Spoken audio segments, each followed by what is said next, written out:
नमस्कार, सुप्रभात। स्वागत है आप सभी का सुबह 7 बजे तमाम अहम खबरें लेकर। मैं हूं प्रीति। शुरुआत हेडलाइंस के साथ।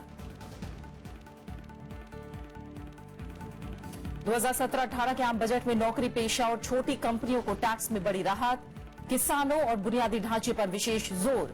सरकार ने कहा नए युग की शुरुआत, विपक्ष ने बताया दिशाहीन बजट।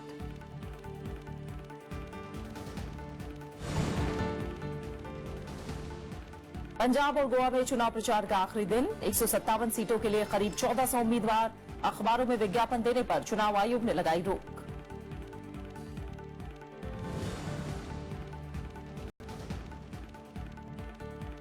रक्षा मंत्री मनोहर पर्रिकर को चुनाव आयोग का नोटिस। मतदाताओं को पैसे लेने के लिए उकसाने का आरोप। शुक्रवार दोपहर 1 बजे तक मांगा जवाब।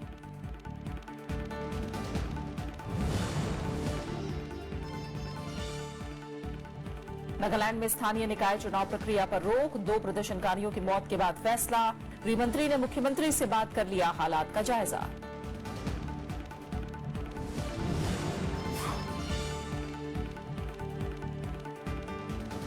T20 सीरीज पर भारत का कब्जा। बेंगलुरु मैच में इंग्लैंड को 75 रन से हराया। 6 विकेट चटकाने वाले चहल मैन ऑफ द मैच।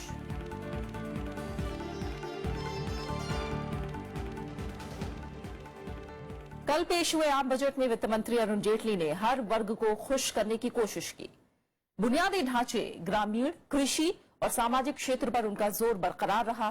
किसानों, गरीबों, महिलाओं के साथ दलित और आदिवासियों से जुड़ी योजनाओं का आवंटन बढ़ाया गया है। मध्य वर्ग को टैक्स में राहत दी गई है। सरकार ने कहा है कि खर्च बढ़ाने के बावजूद वो राजकोषीय सेहत बनाए रखेगी। I rise to present a budget for 2017-18. वित्त मंत्री अरुण जेटली ने बुधवार को वित्त वर्ष 2017-18 का आम बजट पेश किया। उन्होंने इसे ऐतिहासिक और उम्मीदों का बजट बताया। वित्त मंत्री ने कहा कि बजट में विकास बढ़ाने, मध्य वर्ग को राहत, सस्ता घर, काले धन पर रोक, डिजिटल अर्थव्यवस्था को बढ़ावा, राजनीतिक चंदे में पारदर्शिता और टैक्स प्रशासन के सरलीकरण पर जोर है। वित्त मंत्री ने नोटबंदी को साहसिक फैसला बताया और कहा कि ये नीति कभी विफल नहीं हो सकती। उन्होंने कहा कि भारत दुनिया के विकास का इंजन है और ये सबसे तेजी से बढ़ने वाली अर्थव्यवस्था में एक बनी रहेगी। Demonetization seeks to create a new normal wherein the GDP would be bigger, cleaner and real. The exercise is a part of our government's resolve to eliminate corruption and black money, counterfeit currency and terror funding. Like all reforms, this measure is obviously disruptive as it seeks to change the retrograde status quo. Drop in economic activity, if any, on account of currency squeeze during the remonetization period is expected to have only a transient impact on the economy.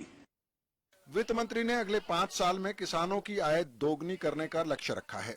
ग्रामीणों को रोजगार के साथ बेहतर बुनियादी सुविधाएं दी जाएंगी। युवाओं को शिक्षा, कौशल विकास और रोजगार के जरिए आगे बढ़ाया जाएगा।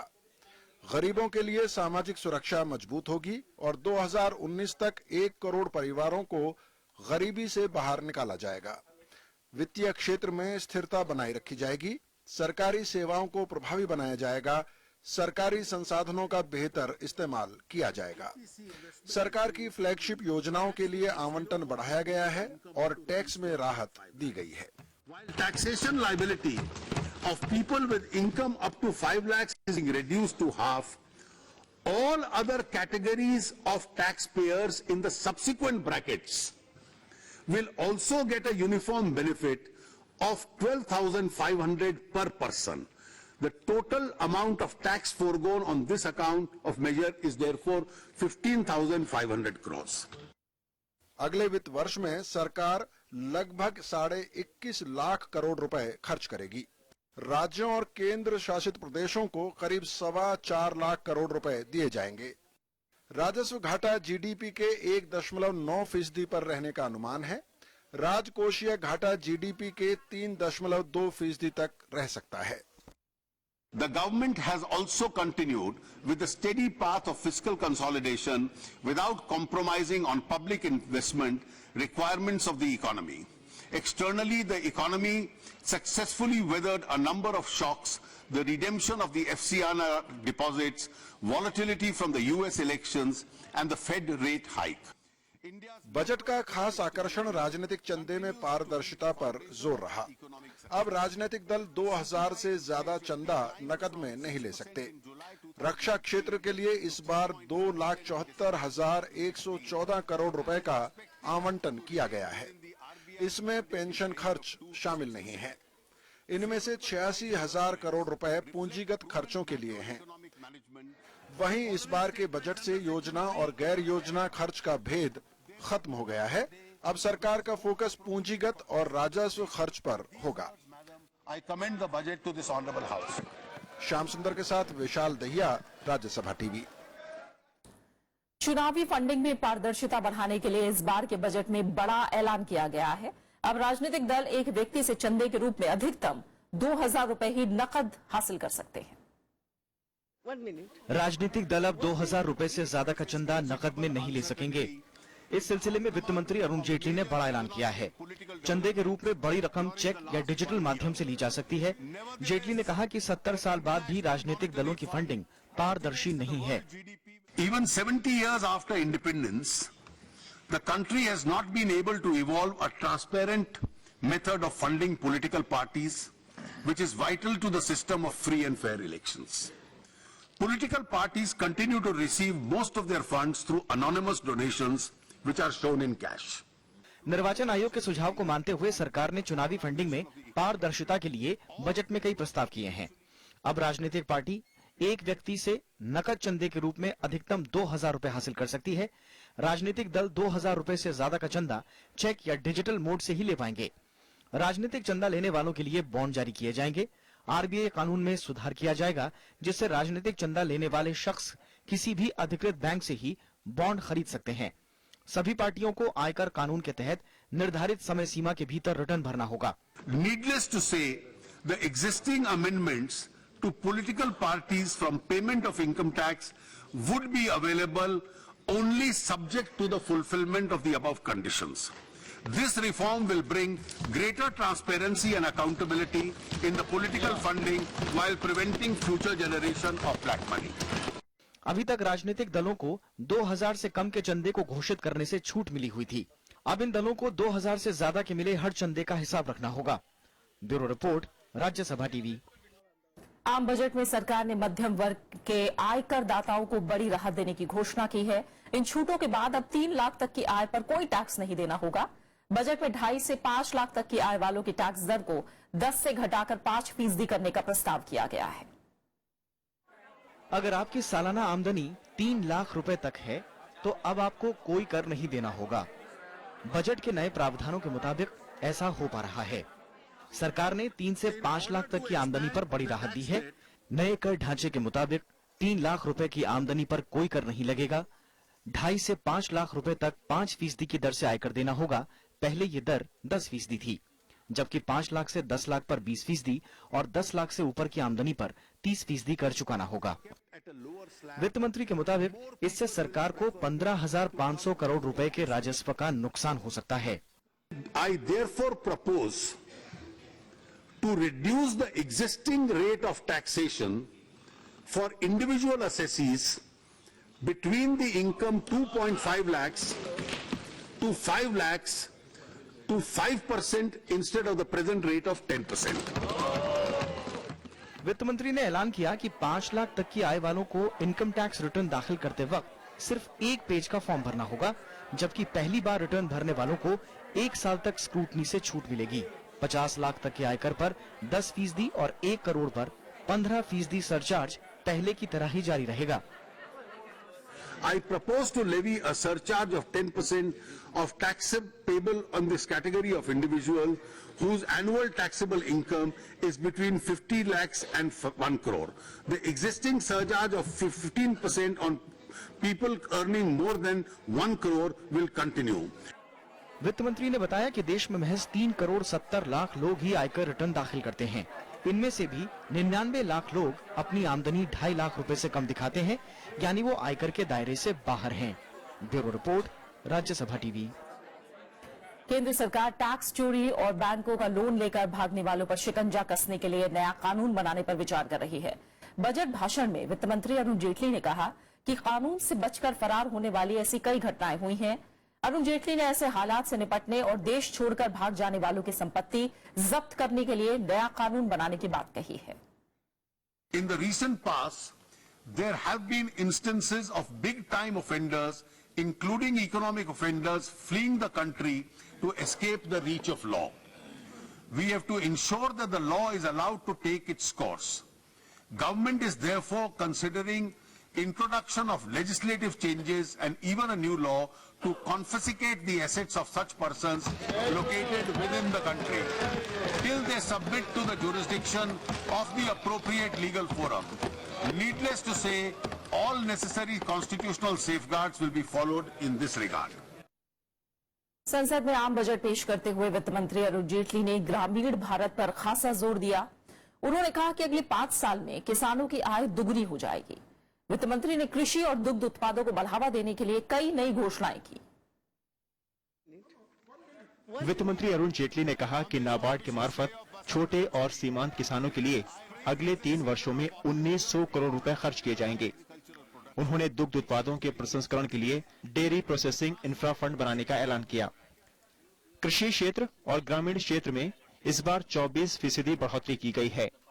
इस मद में 1,87,223 करोड़ रुपए का आवंटन किया गया है। वित्त मंत्री ने बजट में कई नई घोषणाएं की।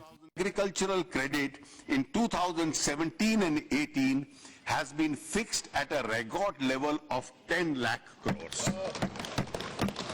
इस साल मैडम 10 लाख करोड़ किसानों को क्रेडिट के रूप में उसका प्रावधान किया गया है। किसानों को 10 लाख करोड़ रुपए का कर्ज दिया जाएगा, जिस पर 60 दिनों तक कोई ब्याज नहीं चुकाना होगा। 1 मई 2018 तक सभी गांवों तक बिजली पहुंचाने का ऐलान किया गया है। वित्त मंत्री ने बजट पेश करते हुए कहा कि बेघर और कच्चे मकान में रहने वाले 1 करोड़ लोगों को 2019 तक छत मुहैया कराई जाएगी। इसके लिए 23,000 करोड़ रुपए का आवंटन किया गया है। 2019 तक 50,000 ग्राम पंचायतों को गरीबी मुक्त बनाने का भी ऐलान किया गया। मनरेगा में अब तक की सबसे बड़ी बढ़ोतरी की गई है। इस मद में 48,000 करोड़ रुपए खर्च किए जाएंगे। That in the budget provisions of 38,500 under Manrega in 2016-17 has now been increased to rupees 48,000 crores in 2017 and 18. प्रधानमंत्री ग्राम सड़क योजना के विस्तार के लिए बजट में खास घोषणाएं की गई हैं। वित्त मंत्री ने कहा कि इसके लिए 19,000 करोड़ रुपए का आवंटन किया गया है। ग्रामीण महिलाओं के सशक्तिकरण के लिए गांव स्तर पर महिला शक्ति केंद्र बनाया जाएगा। वित्त मंत्री ने कहा कि मनरेगा के तहत मार्च 2017 तक 10 लाख तालाब बनाने का काम पूरा किया जाएगा, जबकि 2017-2018 के बीच 5 लाख नए तालाब बनाए जाएंगे। Bureau report, Rajya Sabha TV. वित्त मंत्री अरुण जेटली ने वित्त वर्ष 2017-18 के लिए आम बजट के साथ ही रेल बजट पेश किया। इसके साथ 1924 से चली आ रही अलग रेल बजट की परंपरा भी खत्म हो गई। रेल के लिए इस बार सुरक्षा, संरक्षा और स्वच्छता पर खास जोर दिया गया है। रेलवे ने इस दफा 1 लाख करोड़ रुपए का एक संरक्षा कोष भी बनाया है, जिसे 5 साल में जमीन पर उतारा जाएगा। छुक छुक करती रेल को रफ्तार देने के लिए बजट में रेलवे के लिए कुल 1,31,000 करोड़ रुपए का प्रस्ताव है। कुल आवंटित राशि में से रेलवे को 2017-18 में 55,000 करोड़ रुपए की मदद मिलेगी। रेलवे 4 क्षेत्रों सुरक्षा, सुविधा, स्वच्छता और विकास पर जोर देगी। I feel privileged to present the first combined budget of independent India that includes the railways also. We are now in a position to synergize the investment in railways, roads, waterways and civil aviation.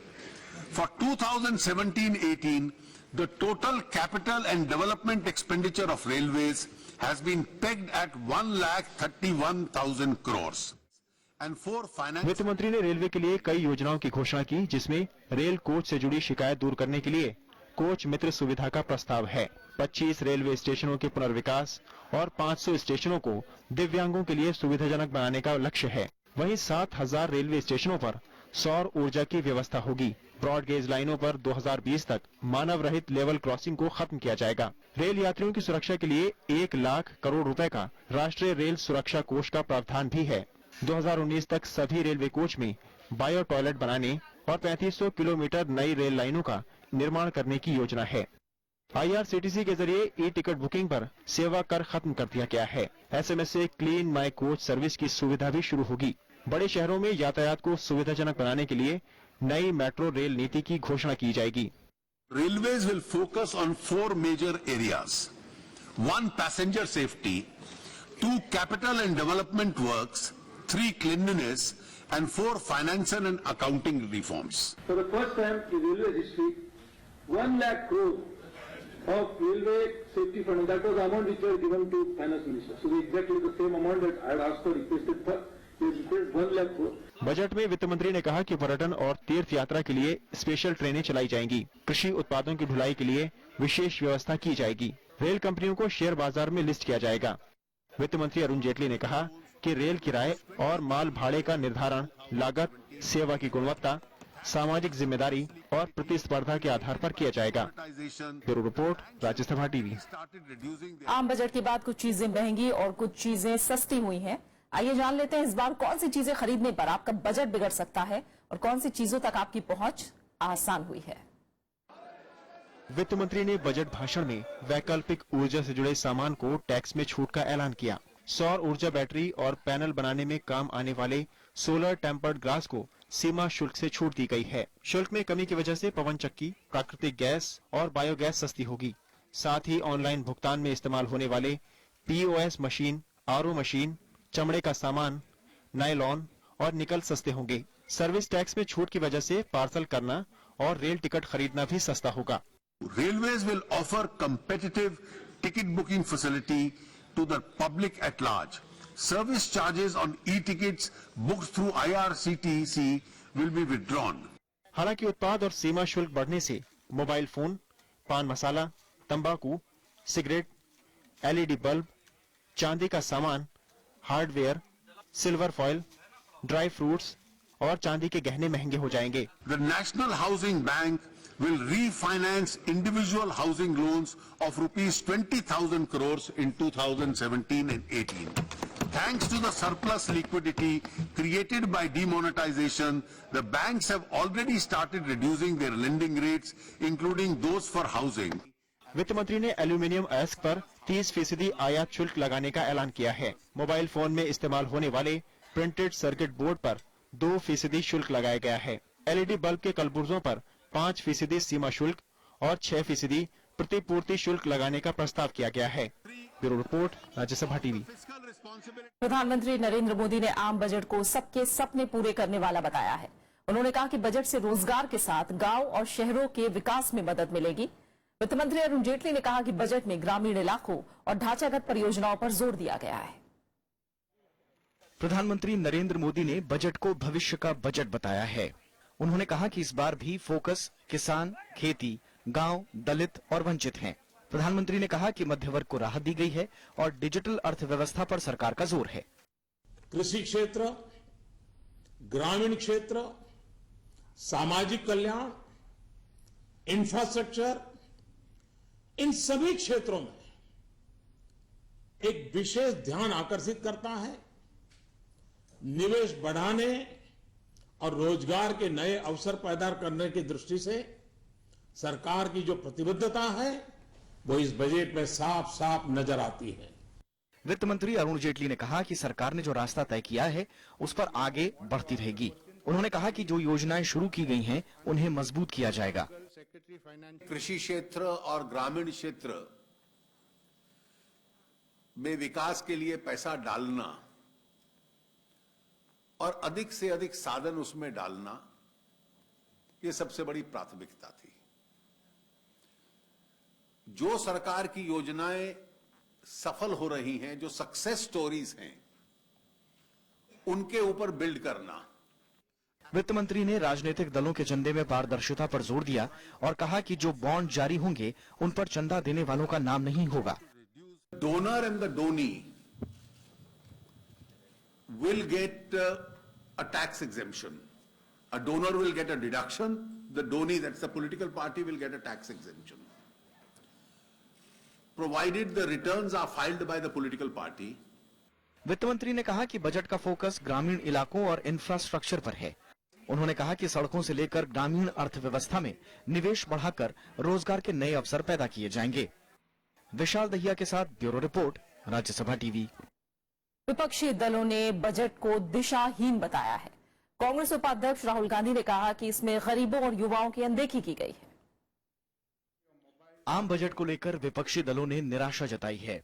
Congress उपाध्यक्ष राहुल गांधी ने कहा कि budget में गरीब और बेरोजगारों के लिए कुछ नहीं है। एक्सपेक्टेशन थी कि किसानों के लिए, गरीब लोगों के लिए, युवाओं के लिए, बेरोजगार लोगों के लिए कुछ किया जाए, मगर कोई क्लियर विजन नहीं दिख रहा है। जेटली जी ने अच्छा भाषण दिया, मगर बेसिस कुछ नहीं है उसके। केवल 6 महीने के 8 नवंबर से पहले के डेटा पर पूरा बजट तैयार करना, पूरे एस्टीमेट्स बनाना, पूरा अगले साल का प्रोजेक्शन देना बेईमानी का काम है। इन्होंने आंकड़ों को चमकाकर पेश किया है, बढ़ा चढ़ाकर पेश किया है। जेडीयू ने कहा कि बजट में पिछड़े राज्यों के लिए कुछ नहीं है। टीआरएस और बीजेडी ने बजट को लेकर मिली-जुली प्रतिक्रिया दी। जो पिछड़े हुए राज्य हैं, जो गरीब राज्य हैं, बिहार जैसे राज्य हैं, उनको कोई मदद कैसे मिले, रोजगार का, नए रोजगार का सृजन कैसे किया जाए, या पुराने रोजगार जो खत्म हुए हैं उनको फिर से कैसे खड़ा किया, इसके लिए कोई योजना नहीं लगती है। As of now AIIMS Jharkhand and Gujarat అని మాత్రమే చెప్పారు. అదొక డిసప్పాయింటింగ్ ఉంది. But otherwise medium and small sector companies కి 30% నుంచి 25% ట్యాక్స్ తక్కువ చేయడం వల్ల చాలా ఉద్యోగాలు ఇంకా మనం క్రియేట్ చేసుకునేటటువంటి ఆస్కారం ఉంటుంది. So I welcome heartily the reforms announced in election funding reform. Secondly, I would say that the thrust on rural development and particularly on infrastructure is something that I welcome at a macro level. वाम दलों का कहना है कि budget अमीरों को राहत देने वाला है। सेवा और अप्रत्यक्ष कर बढ़ाकर आम आदमी पर बोझ बढ़ेगा। जितना खर्चा पिछले बजट में किया था सरकार की तरफ से, उससे कम खर्चा इस बार हो रहा है आपके जीडीपी के मुकाबले में। जितना जो राहत, जितना उनके ऊपर आर्थिक बोझ पिछले 1 साल के अंदर महंगाई की वजह से बढ़ी, उसको भी पूरा नहीं करता ये जो रिलीफ जो दिया है। लेकिन उससे जो है सरकार को घाटा हो रहा है 20,000 करोड़ रुपए का। वहीं बीजेपी और सरकार का कहना है कि आम बजट में सभी वर्गों की बेहतरी का ध्यान रखा गया है। The huge investment that is happening, for example, railways, 1,31,000 crore is unprecedented in railways history. So infrastructure investment will spur growth. The social sector spending will bring in equity, and it will bring in a new society, new economy for the country. So I really welcome this budget. अगली बार agriculture growth rate कम से कम 6% से ऊपर जाएगा। ये एक बहुत अच्छा sign है जो रूरल और एग्रीकल्चर सेक्टर के लिए एक बहुत दिलासा देगा। उद्योग जगत ने लघु उद्योगों को दी गई रियायत का स्वागत किया है। About providing special tax rate for MSME sector. Now the MSME sector, which is some of the small people in this sector, were all part of the informal economy. They coming into formal economy is a very welcome step. Credit पूरा देना चाहूंगा। तो मेरे को लगता है overall जो हिंद सरकार is a very good budget. बड़े इंडस्ट्री को नहीं दिया, अरे तो क्या हो गया भैया, अगले साल दे देंगे। राज्यों के मुख्यमंत्रियों ने केंद्रीय बजट पर प्रतिक्रिया दी है। पश्चिम बंगाल की मुख्यमंत्री ममता बनर्जी ने इसे विवादास्पद, दिशाहीन और आधारहीन बजट बताया है। कृति मिश्रा के साथ नवविक्रम सिंह, राज्यसभा टीवी। और अब कुछ खबरें चुनाव से जुड़ी हुई।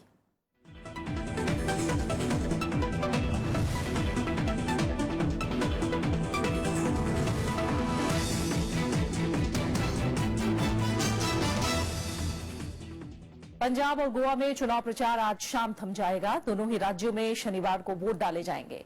पंजाब में विधानसभा की 117 सीटों पर वोट डाले जाने हैं, जिसके लिए 1145 उम्मीदवारों ने पर्चे भरे हैं। यहां मुख्य मुकाबला शिरोमणि अकाली दल, बीजेपी गठबंधन, कांग्रेस और आम आदमी पार्टी के बीच है। कांग्रेस जहां सभी सीटों पर अकेले चुनाव लड़ रही है, वहीं सत्ताधारी शिरोमणि अकाली दल 94 सीटों पर और बीजेपी 23 सीटों पर किस्मत आजमा रही है। इस बार आम आदमी पार्टी इन तीनों ही दलों को कड़ी टक्कर दे रही है। आम आदमी पार्टी लोक इंसाफ पार्टी के साथ मिलकर चुनाव लड़ रही है। पार्टी ने 110 सीटों पर अपने उम्मीदवार उतारे हैं, जबकि लोक इंसाफ पार्टी 7 सीटों पर किस्मत आजमा रही है।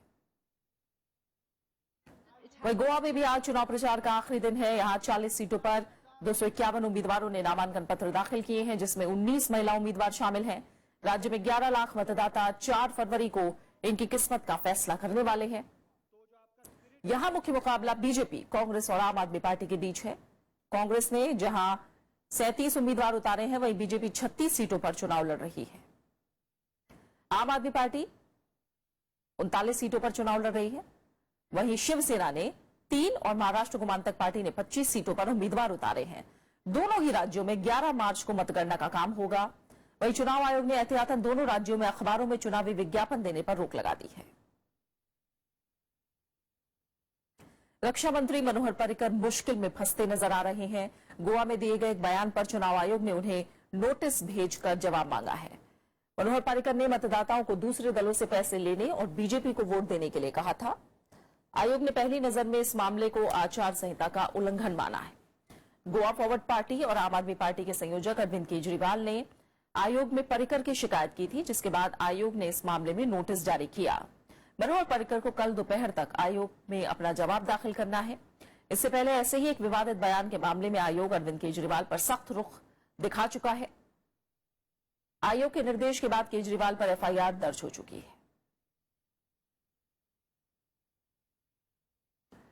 उत्तराखंड बीजेपी ने पार्टी उम्मीदवारों के खिलाफ चुनाव लड़ने को लेकर 17 सदस्यों को 6 साल के लिए पार्टी से निष्कासित कर दिया। पार्टी की तरफ से जारी बयान के मुताबिक बीजेपी प्रदेश अध्यक्ष अजय भट्ट के निर्देश पर यह कार्रवाई की गई है। उत्तराखंड में टिकट बंटवारे के बाद असंतुष्ट नेताओं ने निर्दलीय चुनाव लड़ने का फैसला किया था। उन्होंने बीजेपी पर उनकी अवहेलना करने और दूसरी पार्टी छोड़कर बीजेपी में शामिल लोगों को टिकट देने का आरोप लगाया था। पार्टी ने उन्हें मनाने की कोशिश करते हुए एकजुट होने की अपील की थी, लेकिन ये नेता नहीं माने।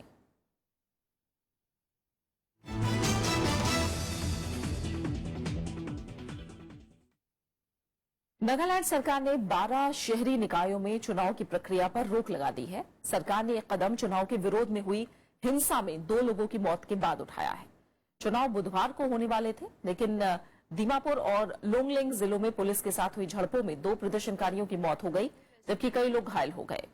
हालात बिगड़ने पर राज्य कैबिनेट ने राज्य चुनाव आयोग से चुनाव की प्रक्रिया पर रोक लगाने को कहा, जिसे आयोग ने मंजूर कर लिया। गृहमंत्री राजनाथ सिंह ने मुख्यमंत्री टीआर जिंगलियांग को से बात करके राज्य में कानून और व्यवस्था की स्थिति का जायजा लिया है। दरअसल नागालैंड में अलग अलग आदिवासी संगठन स्थानीय निकायों में महिलाओं को 33% आरक्षण देने के फैसले का विरोध कर रहे हैं। उन्होंने सरकार से 1 फरवरी को चुनाव टालने की मांग करते हुए राज्य में अनिश्चितकालीन बंद बुलाया था, लेकिन सरकार ने उनकी मांगे मानने से इनकार कर दिया था।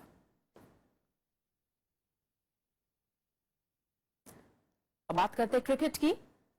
युजवेंद्र चहल की बेहतरीन गेंदबाजी की बदौलत भारत ने बेंगलुरु में तीसरा T20 75 रनों से जीतकर सीरीज 2-1 से अपने नाम कर ली है। इंग्लैंड को जीत के लिए 20 ओवरों में 203 रन बनाने थे, लेकिन उसकी पूरी टीम 16.3 ओवर में 127 रन बनाकर आउट हो गई। चहल को शानदार गेंदबाजी के लिए प्लेयर ऑफ द मैच और सीरीज दोनों के खिताबों से नवाजा गया है। और अब आखिर में हेडलाइंस।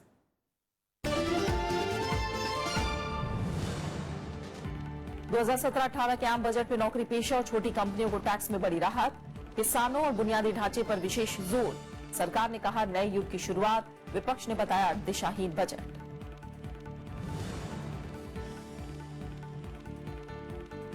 पंजाब और गोवा में चुनाव प्रचार का आखिरी दिन। 157 सीटों के लिए करीब 1400 उम्मीदवार। अखबारों में विज्ञापन देने पर चुनाव आयोग ने लगाई रोक।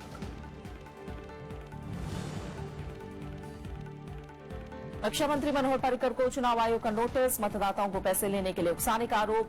शुक्रवार दोपहर 1 बजे तक मांगा जवाब।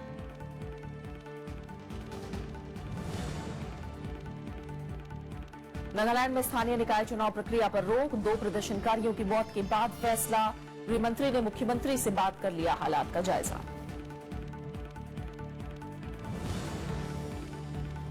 और T20 सीरीज पर भारत का कब्जा। बेंगलुरु मैच में इंग्लैंड को 75 रन से हराया। 6 विकेट चटकाने वाले चहल मैन ऑफ द मैच। और फिलहाल इस बुलेटिन में इतना ही। आगे देखिए देश देशांतर। नमस्कार।